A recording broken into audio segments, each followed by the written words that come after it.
Welcome to Hello Church. I am Wade Bearden. I'm Justin Trapp, and this is a great episode. This is a fun episode. We're going to be talking about 10 creative ideas that churches can do online that have nothing to do with the streaming of a service. Yeah, it's going to be a whole lot of fun, and hopefully it will spark some creative ideas for you as you're thinking about building community with your people, even though it's not easy for all of y'all to come together right now. So we're really excited about that. If you're listening on YouTube, thank you so much. You're watching us as we are talking, which is a great way to do that, to experience Hello Church. Make sure to comment in our comment section with some ideas that you have, or maybe you've tried some of these things and they've worked, or maybe they just didn't work. Either way, let us know. If you are listening via iTunes or podcasts, anywhere, make sure to tweet us at Ministry Pass. Let us know some of your ideas, because I think that this is one of those episodes where we can all benefit from kind of a collective mind coming up with these ideas and implementing these ideas. Yeah, and as churches begin to move towards physical services again, and you're meeting in person, and those, we're having some sort of normalcy again, which is already starting to take place. I know several churches that are going to be meeting this week.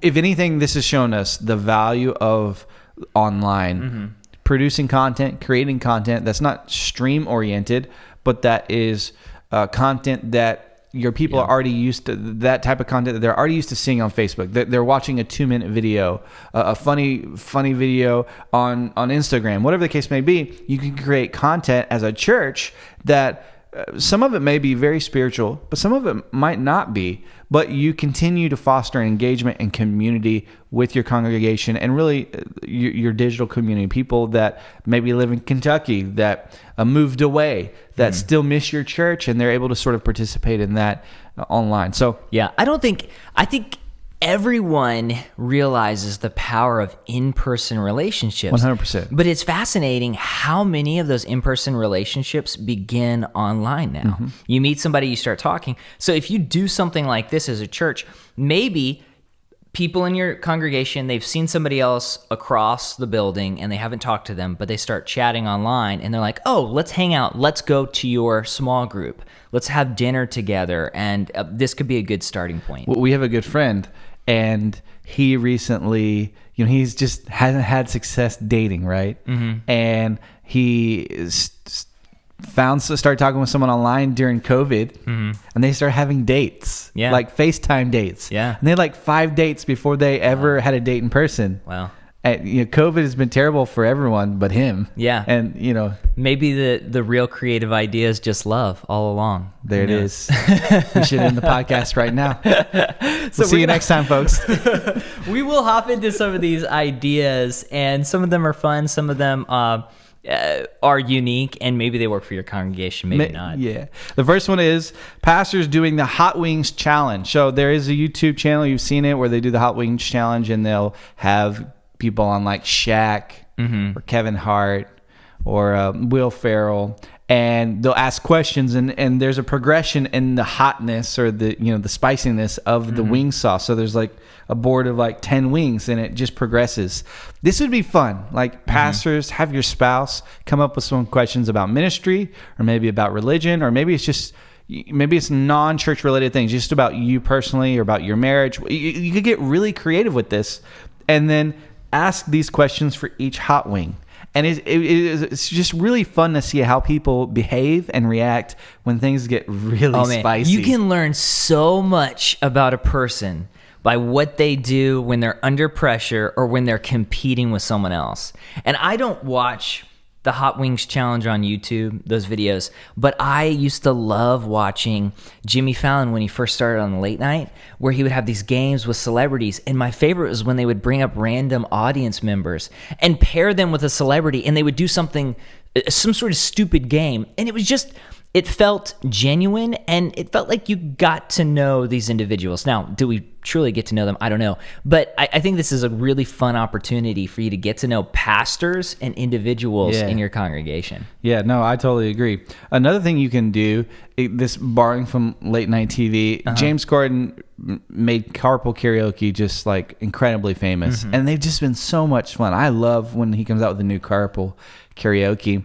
And I think this would be awesome for your worship band, right? Worship team, do carpool karaoke. Or if you want to stick with a pastor doing this, pastor and a spouse, or pastor and the worship leader, whatever the case may be, just go drive around, record yourself singing songs. You could do oldies, you could do worship songs. It could be literally anything. It's just fun, right? Yeah. And your people will eat it up. They will. And another spin on this, if you don't want to do the singing, because it takes the right kind of people. Jerry Seinfeld has comedians in cars everyone getting can coffee. make a joyful noise. right. Jerry Seinfeld has comedians in cars getting coffee. So you could do something like church members in cars getting coffee. You could do just fun stuff, like I mentioned, to just kind of get to know people and to hopefully bring your congregation closer together. Yeah, the third thing, and I'm gonna pass the ball to you on this one, which is movie reviews, TV reviews. What does that look like for a pastor or a church leader to do that? Yeah, I think that could be a lot of fun. When the summer hits, I feel like there's this string of movies that always get released that everybody's talking about. Last year it was Avengers Endgame. I still remember where I was when Iron Man died. Spoiler alert. Spoiler alert. If you haven't seen it now, then I guess it doesn't really, you don't care if it's a spoiler. But a pastor could just talk to the screen and say, hey, this is what I thought about the movie. And then also maybe even explore some of the bigger ideas in the movie. What does this movie say about life? How does this movie look at religion? I think that could be really great.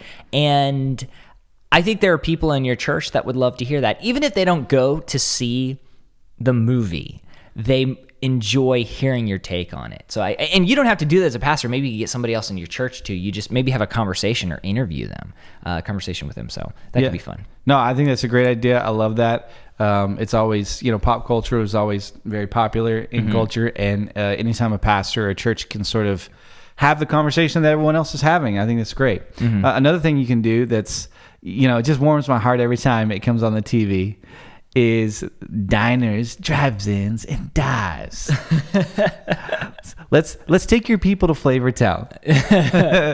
Well, kind of. That doesn't mean what you should do if you're a pastor. You should get, they have the visors with like the blonde tips. Oh yeah, for Guy. Yeah. You should definitely. Guy Fieri. You can definitely. Is that how you pronounce his last name? Fieri. Guy Fieri. Fieri. I'm not even gonna try. Fiery.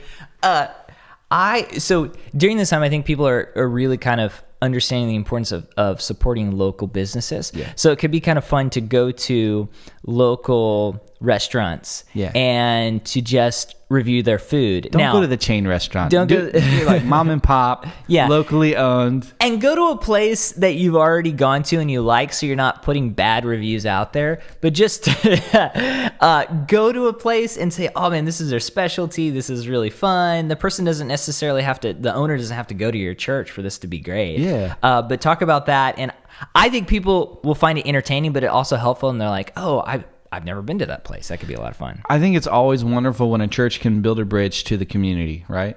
Whether that community is, doing service through improving parks or putting on events or just serving the local businesses in your area. If there's a restaurant across the street, down the street from the church, what a wonderful way to connect with them, highlight them, make them feel like your church is supporting them, bringing business to them. And this would just be fun. Plus, you probably get a free meal. I mean, let's be honest. You're probably going to get free food. And for that reason alone, you might want to pick your favorite restaurant in that case. Yeah. And then speaking of food, we have the idea of the spill your guts or fill your guts. And this is another late night game where you get really terrible food. This is for the most adventurous pastors and church leaders. Yes. And the person has to answer a difficult question truthfully or eat something terrible. And so it's a lot of fun. I watched this once with Will Ferrell, and whether you like Will Ferrell or not, he commits 100% to what he does. Man. And he was eating the grossest stuff, and it was pretty funny. He has this idea of like, I'm going to reach the 10% on Rotten Tomatoes no matter what. And I'm going to get there, and he commits to it. And he almost hits it every time. He does. And I think this could be another fun game for your church. Answer some really funny questions. One of them could be, who's your favorite staff member, and obviously you're not going to answer that, so you have to, so you got to eat something nasty. You got to eat the pig's feet. You got to eat the pig's feet. Yeah, so that could be a whole lot of fun. You could even bring in people from your congregation. I feel like this has kind of been food themed. So along that track, one of the things that we thought you could do as a church, this would be fun, right? Especially during, you honestly, you could do this anytime. This would be great. Your people would love this. Put out signs at your church and say, hey, free lunch, free barbecue pickup Saturday, 10 a.m. to noon, right? I don't know how many people are going to show up. I'm just reminding myself, along the street I drive to the office every day, there's this really janky sign on the side of the road, and it just says, meat pickup this direction. And I'm like, I'm not going to pick up anything over there. That's like the mob. It's like this dead-end type road, dirt road. It says meat pickup. Yep. So you have to find a better way to go about this. Keep it classy. Than that sign. But just, offer free food to people and just be like, hey, we'll give you free barbecue. It would be really cool for you, basically a family of 4 to drive up. They've never been to your church, but this gets them on your property. And they drive up and you say, how many people? You got pre-made. Make it simple, right? Like just serve brisket sandwiches and some potato chips or something. Family of 4, give them a brown bag and send them on their way. They're going to have lunch on your church. And I think that's a really, really cool way. They may come back in a few weeks just because they've met some friendly faces, some warm faces, and they've been on your property now. And so that's one of the things that you can try. Yeah. The next one is having a Q&A on social media, whether that's Instagram Live or Facebook Live. I actually did this with our church last night on Skype, where we talked about the book of Galatians because we're kind of going through it. But you can create this Q&A with another pastor in your church, a pastor that's not in your church, and you can talk about a subject. Whatever subject you want to talk about. Maybe you're preaching through a particular series. Maybe it's on family or relationships or marriage. And you talk to them, ask them questions about that, and people can chime in, and you can answer their questions real time. I know there's another way too on Instagram Live where you can start a video and people can join and they can request to be in your video. It's number 9 on the list. It's number 9 on the list. And so my friend does that. He always does show and tell every week. So he's like, hey, just log in and tell us show and tell. And so I showed off my bonsai tree, my little bonsai tree. It was a lot of fun. Yeah, has it survived COVID? It's thrived during COVID, so that's been exciting. Number 8 on the list, continuing with like food. I think we made this list when we were really, really hungry. It says something about our subconscious. Yeah, it's basically what you can do is, and this, I don't know if this is for your church profile page, for your church profiles to publish, but maybe it's for the pastor or a ministry leader. But basically, you can go live while you're cooking dinner. Bring the congregation, bring people into your home digitally while you're cooking dinner. It might be, I don't know what cooking dinner looks like at your house, but usually in my house with a 5-year-old and a 2-year-old, and my wife is pregnant, so she's like, I make her cut the onions, and then I'm, nice. Putting the spices on, and I got the 2-year-old, yanking on my shirt to pick him up, and it's just like this juggling act. I don't know who would film it. Maybe we should get our 5-year-old to film it. That would be fun. Yeah. Well, and here's the thing too. Do you remember those Rob Bell Numa videos where he would do stuff, man. and then he'd always we're getting canceled. Definitely, he would always pause and say something kind of profound. Like, you don't need to be like, hey, sometimes you gotta cut it open to get to what's really genuine inside, and then just look at the camera. You don't have to be all profound. Yeah. Just invite people into your home and just help them to kind of get to know you, and have other people join as well. Get somebody else from your congregation to have fun with it. Sometimes you can run a good sermon by talking. That's a lot of fun. We talked about at number 9 already. I kind of got ahead of myself. Instagram Live for an interview with someone else, but it could be a lot of fun. You could start an Instagram video and you can have people join for just like a minute, and they could say something. They could do show and tell, and I think that could be really cool as well. Number 10 on the list, and last, game night. Mm-hmm. Games are fun. We've played, our family's played games, together House online. Party. There's an app called House Party that we've done. What's the other app that we play all the time? It's It's where there's a question and then everyone has to pick. It's kind of like apples to apples, but on your phone. Yeah. I think that's in House Party, and you can Yes. play one of the games. Yep. They don't call it apples to apples because that would be infringing on a copyright, but it's the same exact thing basically.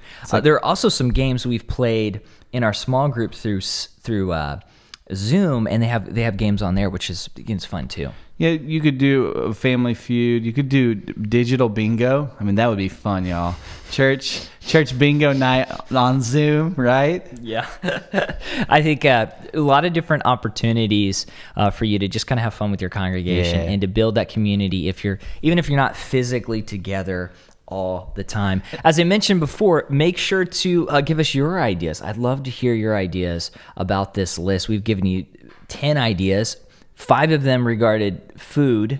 So maybe give us some non-food ones, I guess, and we'd love to hear your thoughts about them. Yeah, remember, even as you go back to having your services, and maybe you're watching this and it's like year 2022, right? And church is back to normal, like we never had COVID. These ideas still can be utilized on your digital platform, because as much as we like to say there is a purpose and a reason, and there will always be a reason to gather physically, the world has changed, and you have a digital pulpit now. You have a digital audience, digital congregation, and they may be the same as your physical congregation, but they might be a little different. There might be some different people that follow your church online. Make sure you're creating content that they're used to seeing already. Don't try to fit a square peg in a round hole by just posting your stream every week and that's it. These ideas are meant to help you sort of progress in that endeavor to just create content that is helpful, that is funny, that is engaging, that just builds community online. So thank you for being a part of this. This has been a really fun episode. I'm really glad we did this. And if you subscribe to wherever you listen to podcasts, make sure you subscribe to us, whether it's Spotify, iTunes, like Wade mentioned earlier, and then on YouTube, turn the bell on, and so you get those notifications. And we appreciate every subscriber and commenter. We definitely try to make sure we comment back and engage with you guys. So love hearing from you, and we'll see you on the next episode.